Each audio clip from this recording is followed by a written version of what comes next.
Face-off, CPI has also announced candidates on 4 seats for Lok Sabha elections. But what's crucial is that the list also includes a candidate on Wayanad seat from where Rahul Gandhi is the sitting MP.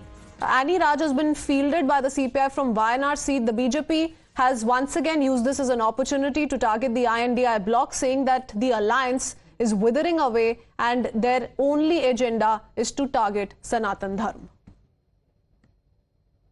देखिए, India alliance अब नहीं है। India alliance की बात ही करना बेकार है। अब इनके कॉमन छोटे छोटे अलायंस जो प्रांतों में वो हो रहे हैं।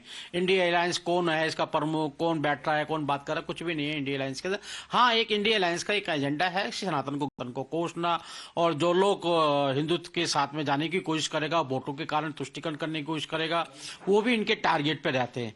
और आज जिस प्रकार से सनातन की शक्ति बढ़ रही है, तो अनेकों अनेक लोग मंदिरों को धक्के खा रहे हैं, लेकिन उनको वहां से कोई नहीं मिलने वाला, ना जो घर के रहेंगे ना घाट के रहेंगे।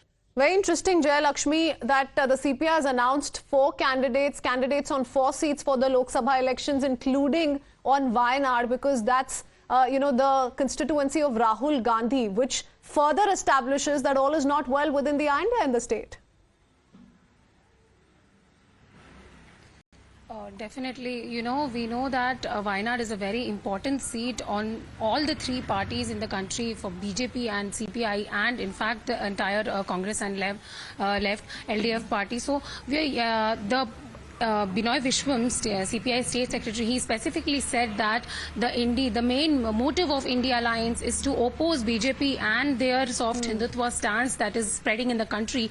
So they, when Does this asked, also mean that Rahul Gandhi is not going to be contesting from Wayanad? That's something that we're keenly watching out for. Jay Lakshmi, many thanks for joining us with the latest. That's all the time we have. Heading into a quick break for now.